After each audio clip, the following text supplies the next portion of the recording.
Halo co-friend, sekarang kita akan mengerjakan soal mengenai sifat koligatif larutan, lebih tepatnya mengenai penurunan tekanan uap. Pada soal dikatakan, ini ada sedikit alat, jadi harusnya sukrosa dilarutkan dengan air murni, maka tekanannya pada saat pemanasan berlangsung. Jadi ingat kata kunci adalah pemanasan berlangsung adalah apa?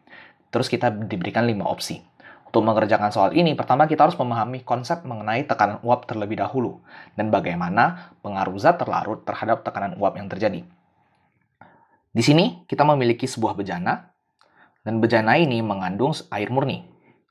Tentu saja ketika bejana ini ditutup, maka molekul-molekul air di dalam bejana dapat menguap dan akan terbentuk kesetimbangan antara uap, gas, air dengan cairan air di sini, liquid, air liquid.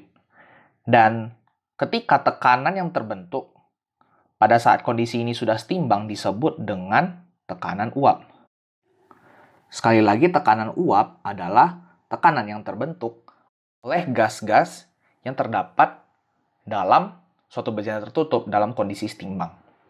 Nah, sekarang kita bayangkan kita memiliki satu bejana lagi. Sama seperti tadi, kita mengandung air dan kondisinya sudah tertutup. Namun di sini kita punya tambahan, ada zat terlarut lain di sini. Kalau kita lihat di sini, ketika ada beberapa zat terlarut di dalamnya, maka molekul-molekul air akan sulit untuk naik ke atas karena dihalangi oleh zat-zat terlarut di sini. Ketika terjadi penghalangan zat-zat terlarut, maka molekul air itu akan sangat sedikit yang teruapkan. Oleh karena itu, ketika terjadi kesetimbangan, tekanan uapnya, atau kita tandai saja dengan P, ini akan turun. Karena tadi dihalangi oleh molekul-molekul zat terlarutnya. Jadi sebenarnya pengaruh zat terlarut itu ada apa aja? Yang pertama, zat terlarut membuat pelarut lebih sulit menguap karena terjadi penurunan tekanan uap tadi. Kemudian selain itu, karena proses mendidih merupakan proses yang menjembatani proses penguapan antara perubahan fase dari cair ke gas, maka bisa dikatakan titik didih atau TD kita singkatnya meningkat. Jadinya lebih lama untuk mencapai titik didih tersebut. Sekarang kita lihat pada pilihannya. Sukrosa dilarutkan dengan air murni, maka tekanannya pada saat pemanasan berlangsung adalah A. Pilihannya adalah tekanan uap air akan turun. Jawaban ini sebenarnya sudah tepat. Namun, tidak berlaku pada soal ini, di mana pada soal dikatakan sebuah kata kunci tadi adalah ketika pemanasan berlangsung. Karena ketika pemanasan berlangsung, tekanan uap air memang turun. Namun ketika pemanasannya tidak berlangsung, tekanan uap airnya juga turun.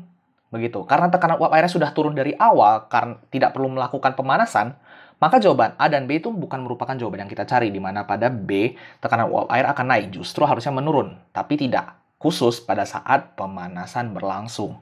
Sehingga A dan B tadi bukan jawaban yang kita cari. Sekarang kita lihat pada pilihan C. Pada pilihan C dikatakan larutan tersebut akan mendidih pada saat tekanan kurang dari 1 atm.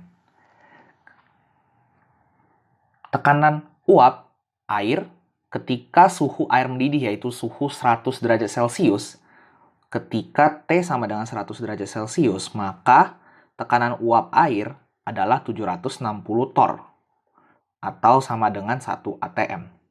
Nah, berarti di sini dikatakan larutan tersebut akan mendidih pada saat tekanan kurang dari 1 atm. Jawabannya benar.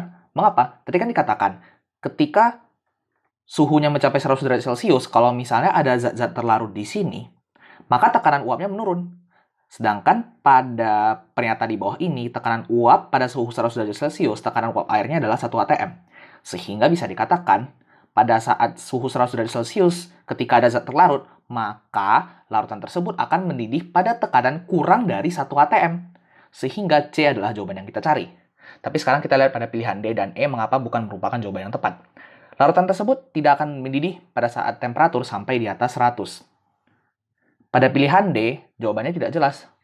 Larutan tersebut tidak akan mendidih. Memang benar, larutan tersebut tidak akan mendidih pada saat temperatur sampai di atas 100. Tapi tidak dikatakan kapan larutan tersebut akan mendidih. Jadi jawaban D itu sebenarnya agak rancu.